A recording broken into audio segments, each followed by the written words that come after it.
8h48, de volta ao Folha no Ar, primeira edição.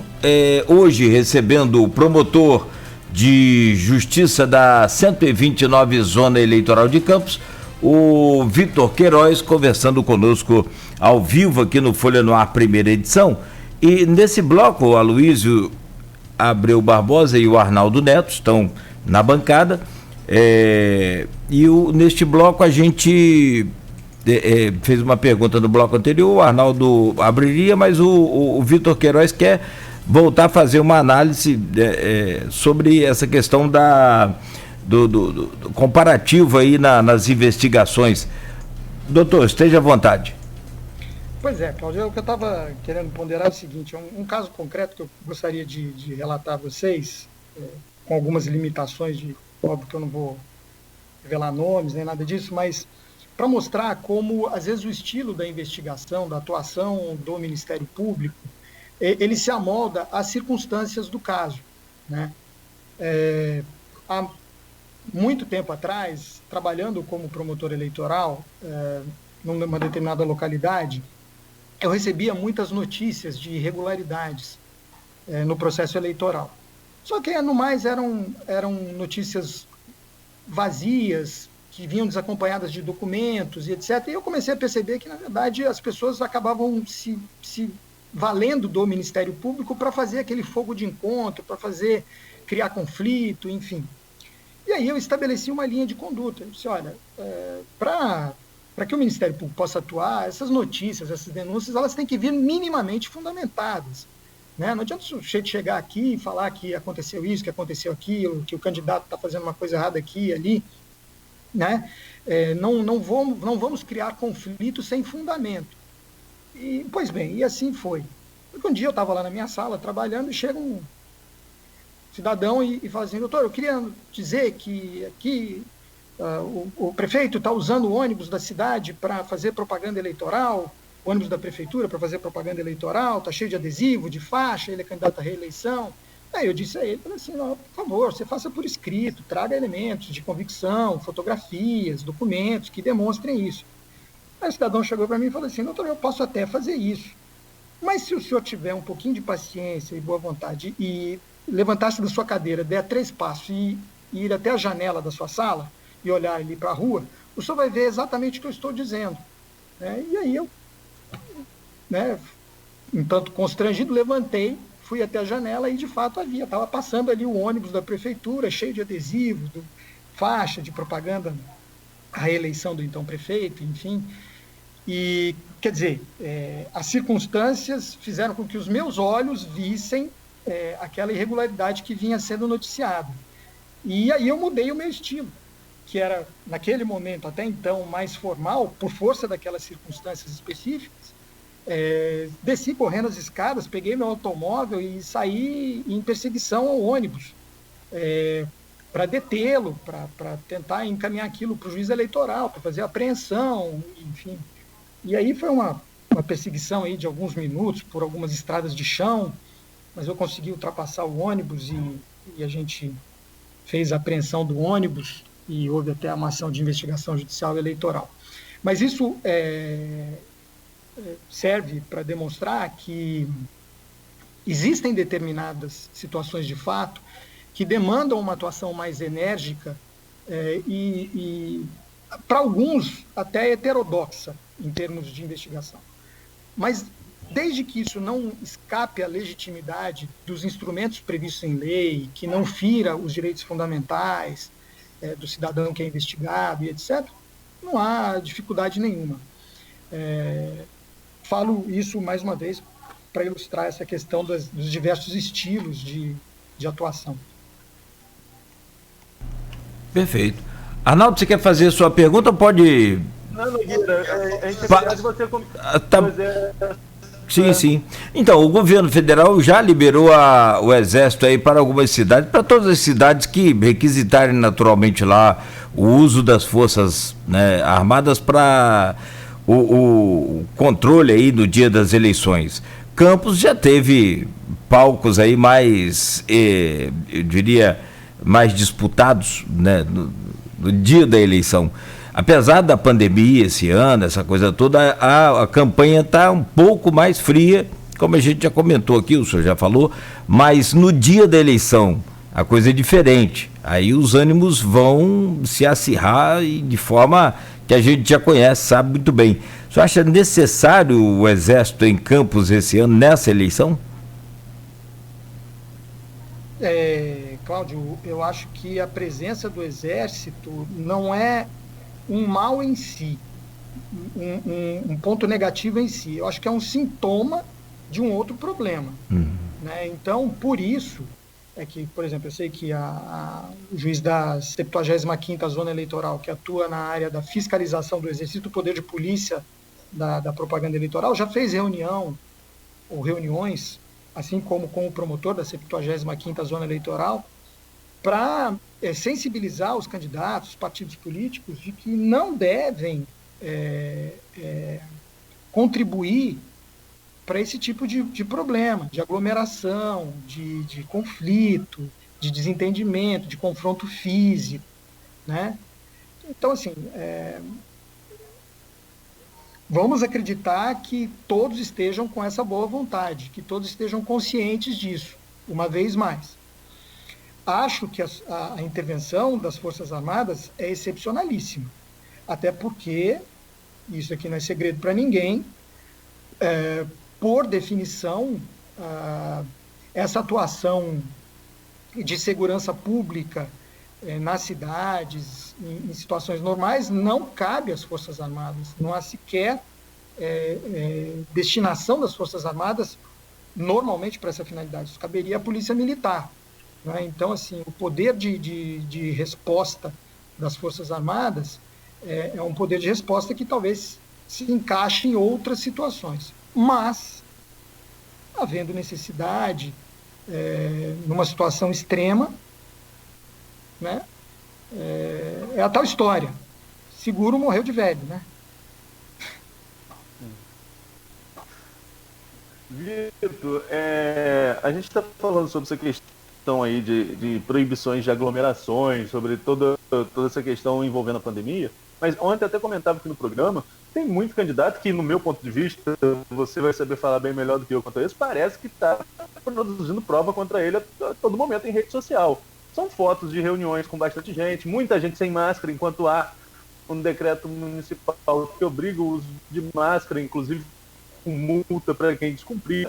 Toda essa questão, eu queria saber, toda essa questão dessa eleição diferente de rede social. Então são duas perguntas. A primeira é, com relação a isso que eu coloquei, dessas fotos que são expostas para candidatos. Isso pode vir a ter algum impedimento jurídico lá na frente, algum problema jurídico com essas provas produzidas pelos próprios candidatos? E a outra pergunta é com relação à determinação estadual. O TRE seguia proibindo comícios, passeatas, devido a uma orientação de um decreto estadual que venceu ontem. Procurei, Vitor, no Diário Oficial de ontem até segunda-feira passada do Estado e não achei um novo decreto. Essas regras ainda estão valendo? Bom, Arnaldo, aquilo que eu falei, eu vou falar nos limites das minhas atribuições com relação à eventual aplicação de multa por propaganda irregular, eleitoral irregular. Se o evento é ilícito em si, porque fere as normas de restrição sanitária, e se imagens desse evento são utilizadas para fins de propaganda eleitoral, em tese, eu não estou falando de nenhum caso concreto, mas em tese é possível cogitar, sim, de consequências em termos de punição, de multa, por violação às normas de propaganda eleitoral. Sem contar a questão da violação das normas na área penal, na área criminal, na área da tutela coletiva, de abuso do poder econômico, abuso do poder político, para as quais eu não tenho atribuição. Em matéria eleitoral especificamente, aí a atribuição seria da 76ª da promotoria da 76ª Zona Eleitoral. Veja, e gostemos ou não das normas de restrição sanitárias, elas estão aí. E até que algum órgão com legitimidade diga que elas não devam ser cumpridas, nós temos que cumpri-las. Há uma presunção de legitimidade dessas normas, não é? E então nós somos escravos da lei para sermos livres, não é isso? Não tem jeito. Por enquanto é assim. Estou dizendo isso porque eu sei que tem muita gente que diz, não, mas isso é exagerado, isso é hipocrisia, etc. Sim, mas nós temos normas de restrição sanitárias que são fixadas com base em pareceres técnicos, científicos, e a realidade é essa. O segundo ponto, Arnaldo, diz respeito a envolvendo no decreto estadual. Do decreto. Como eu falei, voltando àquilo que eu falei, não podemos exigir das pessoas, dos candidatos, dos partidos políticos, uma conduta que não está prevista nas normas, não é? Então, se eu sinceramente não vi hoje o Diário Oficial, você está dizendo isso, se hoje não há nenhum decreto estadual que fixe limitações, restrições, em linha de princípio, não há parâmetros normativos a seguir. Por que eu estou dizendo isso? A emenda constitucional 107, que falou dessa situação excepcional da pandemia, principalmente nas eleições, diz o seguinte: olha, as normas de restrição sanitária, elas não podem servir de argumento para limitar o exercício do debate democrático, etc. Perfeito, excelente. Vírgula. A não ser que haja ferimento, que haja desrespeito a normas estaduais específicas, não é? Então, por isso que a gente, nessa área eleitoral, tem seguido os decretos estaduais. Tá certo? Vou até buscar a atualização. A gente sabe que essa é uma situação que se renova, porque esses decretos são periódicos, são provisórios, até porque é uma situação, de fato, que merece reavaliação periódica, né? Deus queira que em breve a gente se livre disso, mas é importante que haja esse respaldo normativo, sim. Vitor, fizemos poucas perguntas aqui dos ouvintes e telespectadores pelo streaming. Tem aqui no grupo a Silvana Venâncio, jornalista, foi minha colega na comunicação na FAFIC, de Bom Jesus de Itabapoana. E ela perguntou aqui no grupo de WhatsApp do programa. Eu vou usar a pergunta dela para engatar uma outra. Ela pergunta aqui: com o período de pandemia, mais ainda utilizaremos os meios tecnológicos, como as mídias sociais. Como está sendo feito o combate à fake news, que, com certeza, vai ser ainda mais atônica nessas eleições? E aí eu vou, se me permite, exemplificar a pergunta dela com um caso prático. Foi pré-candidato a prefeito, depois acabou no gosto do partido. O Edmar Patak, foi inclusive entrevistado aqui no programa, mais conhecido por chamar Arnaldo de Armando, mas aí, enfim, uma coisa deles aí.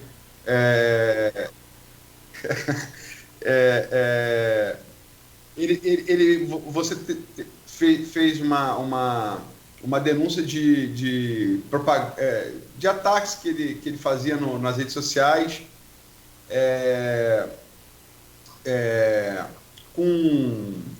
fugiu a expressão agora, quando você impulsiona no Facebook. Queria que você falasse da pergunta genérica da Silvana, com esse caso específico do seu pedido que acabou sendo acatado, e também usar como exemplo, que a gente abriu o programa, a decisão judicial do Dr. Ralph, que deu direito de resposta a Rafael no Instagram do deputado federal Feliz Falaterça, aliado de Caio. Bom, começando pela pergunta da Silvana, o mecanismo é mais ou menos o seguinte: a Justiça Eleitoral, as equipes de fiscalização, elas ficam entrando no Facebook, no Instagram, nas redes sociais, para ficar procurando fake news ou publicações irregulares.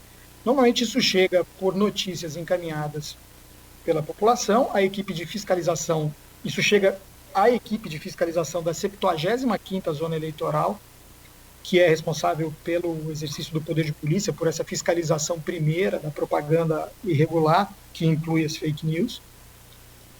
Isso é materializado, feito um relatório, se constata ou não a existência da publicação, e aí, num primeiro momento, o juízo da 75ª Zona Eleitoral faz juízo de valor sobre a regularidade ou irregularidade da publicação, sem discutir conteúdo, e normalmente encaminha para a 129ª, posteriormente encaminha para a 129ª Zona Eleitoral, para que se avalie se é caso ou não de representação para imposição de multa por propaganda eleitoral irregular.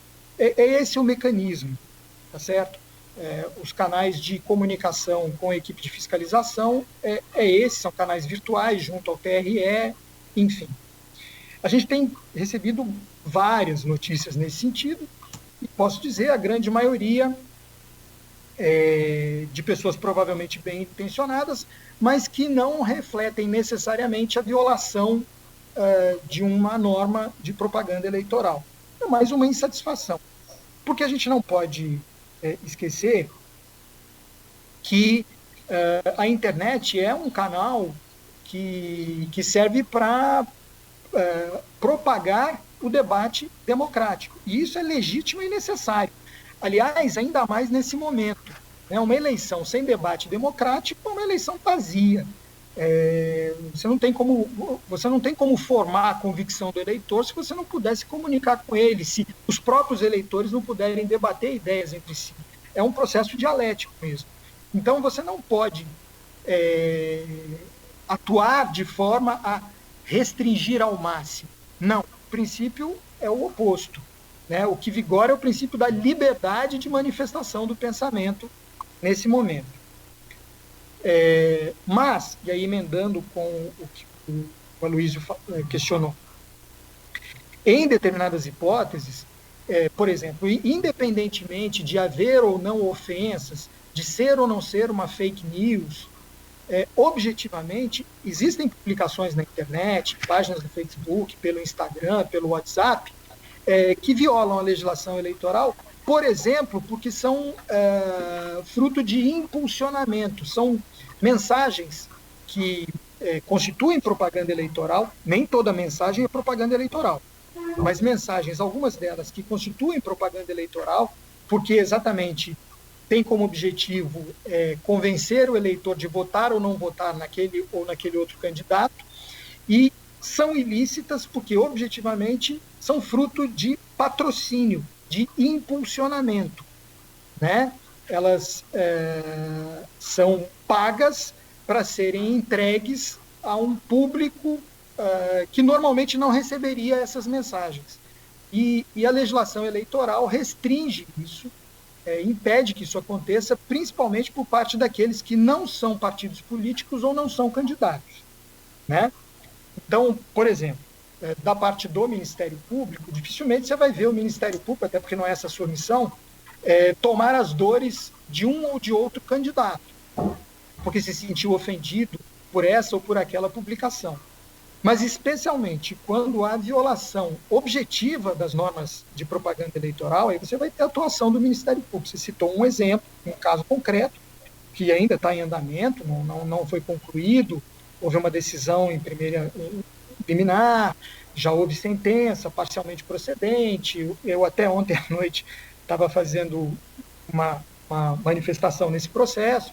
Enfim, tem direito de defesa, isso tem que provavelmente vai chegar ao Tribunal Regional Eleitoral, mas havia ali uma questão objetiva de impulsionamento de uma mensagem que tinha nítido caráter de propaganda eleitoral, por alguém que, naquele exemplo, não era candidato nem partido político. Na visão do Ministério Público, isso é irregular e justificou essa representação pela aplicação de multa. Isso tem que ter um efeito educativo. Esse fenômeno da internet nas eleições é relativamente novo, e principalmente do controle, da imposição de limites a isso. Talvez nas eleições de 2018 não houvesse tanto controle, mas se percebeu que esse foi um mecanismo muito importante E no final das contas, qual é o objetivo da justiça eleitoral, do sistema de justiça eleitoral? É estabelecer esse equilíbrio de condições, essa isonomia ao máximo, né, que for possível, entre todos os candidatos, para que o debate eleitoral seja o mais isonômico possível, tá certo? Não se trata de interferir nas ideias, de censurar, de nada disso, mas seguir as regras do jogo, não é? Simplesmente isso. Então, Vitor, aproveitando essa resposta sua, finalzinho dela, eu vou engatar aqui na pergunta, também feita no grupo de WhatsApp, estamos no 99 já, o cientista político e professor da UENF, o Hamilton Garcia. Que mudanças o senhor enxerga nas leis eleitorais que possam possibilitar a restauração das condições para o debate eleitoral efetivo, não só nas mídias, como também na sociedade civil? E aí eu explico eu estendo um pouco essa pergunta dele, que eu já conversando com o Hamilton, ele me indagou, por que vocês não fazem entrevista com candidatos a vereador? Para mim, por um motivo simples. Se eu fizer com as centenas de outros que não forem, vão alegar parcialidade e vão entrar na justiça e fatalmente vão ganhar. Então, na impossibilidade de não fazer com todos, impossibilidade física, né, de fazer com todos, eu não posso fazer com nenhum. E ele alegou que isso tirava um pouco, porque realmente eu cubro eleição desde 89. E antigamente, vou colocar aqui, vinha um Nelson Carneiro a Campos, candidato a Senado, você entrevistava o Nelson Carneiro, se a preocupação com os demais candidatos a senador fosse te interpelar por falta de isonomia. Como é que você vê essa questão? Aloysio, respondendo ao professor Hamilton, eu acho que, imagino, tentei compreender a amplitude do questionamento, mas, assim, eu não creio, apesar de trabalhar com leis, apesar de exercer uma função que tem como objetivo buscar o respeito às leis, eu não acredito piamente, 100%, que na virtude da lei para corrigir rumos, né? Se assim fosse, bastaria a gente modificar a legislação que no dia seguinte o mundo, né, seria mais igual, as coisas seriam mais justas, as pessoas seriam mais solidárias, as diferenças seriam menores, as carências seriam supridas, haveria educação, saúde para todos, enfim. Então, assim, não creio que o estabelecimento de parâmetros legislativos ou normativos vá ter condições de chegar nesse mundo ideal da igualdade, da isonomia no processo eleitoral, no debate democrático. Tanto é verdade que o próprio exemplo contido na pergunta do professor Hamilton, que diz que, olha, o que acontece com os candidatos a vereador, né? Por que a gente também não é obrigado a ouvir todos os candidatos a vereador? Bom, em Campos nós temos quase 1.000 candidatos. Imagina se isso fosse acontecer, né? Por isso existe a propaganda obrigatória, né? Foi um mecanismo que se encontrou para dar um mínimo de isonomia entre todos os candidatos, né? Eu acho que muito mais do que a virtude da lei, isso vai depender da conscientização das pessoas, né? Da universidade, da academia, das comunidades organizadas, da imprensa, né? Livre, que está aí para isso, dos atores políticos, sejam os mais tradicionais, sejam os que são dessa geração mais renovada, em constante renovação. Eu desconfio um pouco da eficiência da lei às vezes, muito embora defenda e vá defender sempre o seu cumprimento. Mas na parte, para 913, na parte prática, essa impossibilidade de você ouvir ouvir qualquer veículo de mídia. São quantos candidatos a vereador em Campos? 1.000? 800 no total, quase 1.900. 811, desculpa. 811. Então vamos lá, na impossibilidade de ouvir 811 candidatos. É impossível ouvir 811 candidatos. Né? Qualquer veículo, né? É impossível ouvir. Você sabe de antemão que tem candidatos que são mais competitivos. Você sabe. Você não poder promover um debate, por exemplo, com esses, vamos lá, 811, esses 50 mais competitivos, ou você não dá a chance dos outros 750 falarem, 761 outros falarem. Lógico, qual é o critério para... vamos entrar na questão, qual é o critério para aferir essa competitividade, né? É uma pesquisa registrada? Enfim, mas isso de fato... embora eu concordo que ela traz um princípio de equidade teórico necessário, mas na prática não acaba limitando o debate real. Sim, sem dúvida nenhuma. Você falou de competitividade. Quando você falou que há candidatos mais competitivos que os outros, eu entendo o que você quis dizer, mas eu também posso lembrar que existem candidatos que têm mais poder que o outro, né? E existe problema em você ter mais poder do que um ou do que o outro? Não existe problema, isso é da vida. O problema é você abusar do poder que você tem, abusar do poder político ou abusar do poder econômico. Por isso a legislação eleitoral já restringe o abuso do poder político e o abuso do poder econômico, né? Para tentar estabelecer ao máximo essa equidade, essa isonomia. Tá certo?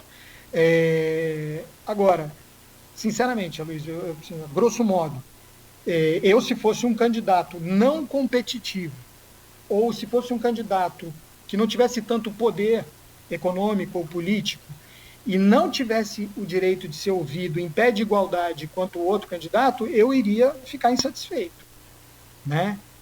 Por isso, que assim, se não pode para um, não pode para ninguém. E aí se estabelece esse nível de distribuição de recursos do Fundo Especial de Financiamento de Campanha, por isso se estabelecem essas regras de divisão da propaganda obrigatória na televisão, no rádio, por isso se prestigia a liberdade de manifestação do pensamento pelas redes sociais, mas com algumas limitações, aqui e acolá. Né, justamente para ir tentando equilibrar esse jogo para que não haja abuso do poder. Só para 16, desculpa, vou passar, mas a última pergunta. Posso dar um exemplo prático disso? Está toda a população se queixando que não, a Record e a InterTV, que faz parte do Grupo Folha, filiada à Rede Globo, não vão promover os debates já tradicionais promoviam nas eleições passadas. E isso, por exemplo, para a Folha FM não deixa de ser até bom, porque a gente está entrevistando todos os candidatos aqui, acabamos a primeira rodada, os 11 candidatos, acabamos a primeira rodada ontem, vamos iniciar a segunda rodada amanhã. Ou seja, dá mais audiência, já que não tem debate, vamos ver as entrevistas individuais. Mas um dos motivos pelos quais as emissoras não promovem os debates é porque com essa mudança de não ter coligação mais para proporcional, todos os partidos se lançaram, mesmo que sabendo que não tem chance nenhuma de chegar ao segundo turno, se houver segundo turno, que é provável que haja, elas lançam para ter um carro-chefe para chamar a proporcional. Mas acaba gerando uma impossibilidade logística de fazer um debate com 11 candidatos. Vou citar outro exemplo prático. Nós estamos hoje é o quê? Hoje é quinta-feira, quarta-feira, né? Amanhã vamos ter o último debate do presidente dos Estados Unidos. Correto? 2 vão estar lá, os 2 principais, os 2 competitivos. O atual presidente e o favorito nas pesquisas. O atual presidente Trump e o favorito Biden. O que é pouco dito é que é mais de 100 candidatos a presidente dos Estados Unidos. Mas a justiça dos Estados Unidos obriga ele, ou você faz com 100, ou você não faz com ninguém. Quer dizer, são os dois mais competitivos que vão estar lá. Quer dizer, usando esse paralelo essa reclamação de não ter um debate aqui em Campos pela dificuldade logística de fazer com 11. Você não acha que era possível achar um meio termo? Cara, mas aí depende das decisões que são tomadas não pela justiça eleitoral, mas pelos atores, pela imprensa, pelos órgãos de imprensa, pelos candidatos, pelos partidos políticos, pela sociedade organizada, enfim, paciência.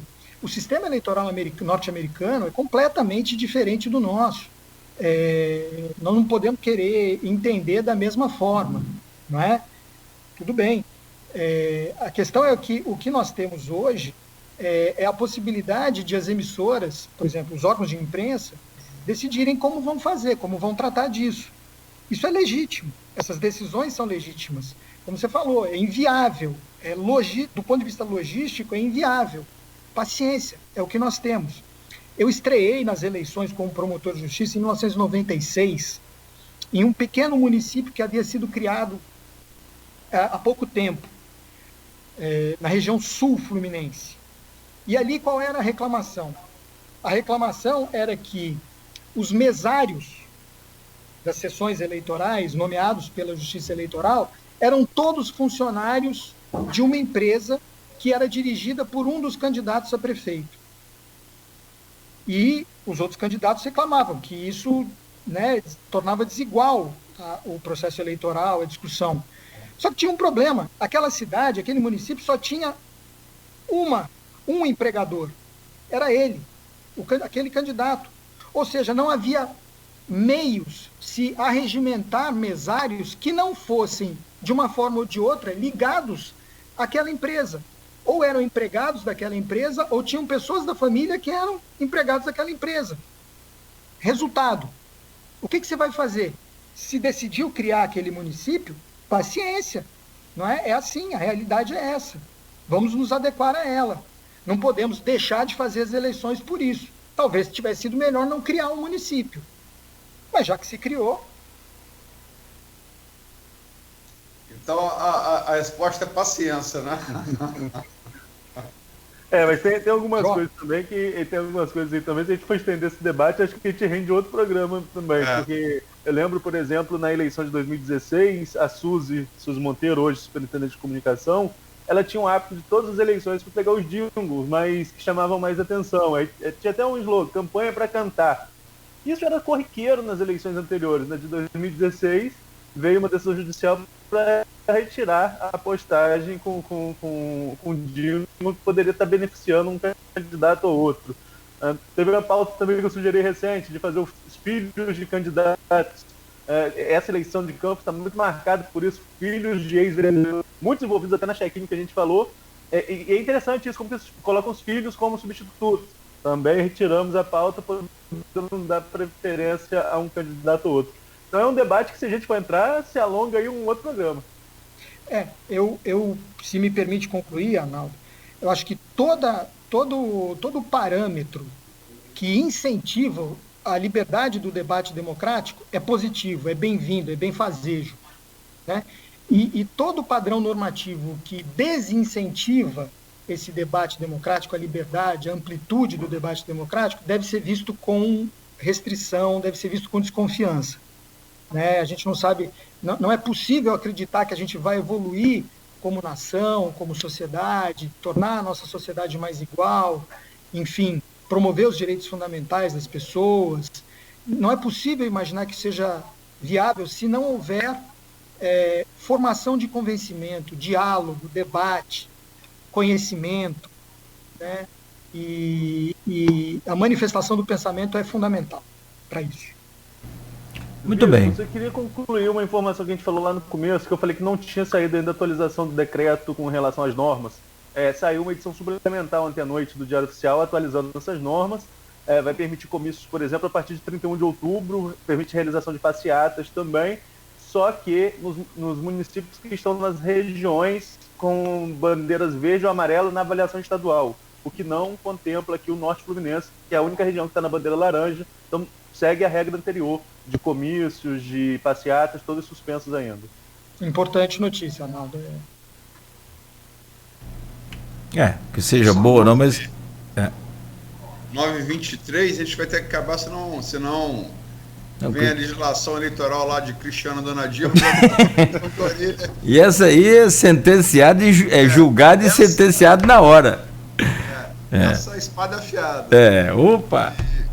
E vamos ter que terminar, infelizmente. Vitor, agradecer demais a sua presença, acho que foi bastante esclarecedor. O papo, como sempre, é muito rico, né? Como eu disse, você tem essa capacidade pré-socrática e renascentista de ligar áreas de conhecimento que torna o juridiquês, que muita gente reclama às vezes, inteligível para o telespectador, pelo stream, pelo ouvinte. Capacidade intelectual também para fazer, raciocínio muito, muito fluido, né? Te agradecer e sucesso aí no seu trabalho para todo o aparato de fiscalização eleitoral da Justiça, do Ministério Público, né? Do TRE. Sucesso para vocês aí no trabalho, que é um trabalho árduo. Luiz, Arnaldo e Cláudio, eu agradeço a todos. Quero parabenizá-los, vocês estão de parabéns mesmo, vocês tiram leite de pedra, prova de que vocês conseguiram me fazer falar um pouquinho aqui. E vocês são profissionais de altíssimo nível e eu estou à disposição aqui. Muito obrigado. Grande abraço, Vitor. Bom dia. Prazer sempre é nosso em poder recebê-lo aqui. Arnaldo, muito obrigado. Bom dia. Depois você aliás, fala sobre logo mais como é que ficou o programa. Vamos esclarecer logo rapidamente aqui, antes de a gente fechar. Por favor. Um abraço para o Vitor, agradecer aí pela participação. E o programa foi na segunda edição de hoje. A gente não vai ter entrevista com o candidato Djamin Ferreira, que foi estabelecido em ordem de sorteio. O Djamin foi diagnosticado com Covid, está aí no 12º dia e a assessoria alegou que está tossindo muito, está numa fase complicada dessa questão da Covid. Só que coincide, Nogueira, que na semana que vem, a quarta-feira seria da candidata a professora Ana Santos, da Academia de São Francisco de Itabapoana, que teve o registro indeferido. Então nós vamos adiar a do Djamin por motivos de saúde para a próxima quarta-feira, no lugar da Ana Santos, que não teve o registro deferido, né, e não cabe mais recurso nesse caso. E hoje a gente não faz Quissamã, voltando na quinta-feira com o Manel da Ótica e na sexta com a prefeita Fátima Pacheco, candidata à reeleição. Tá ótimo, perfeito. Muito obrigado, então.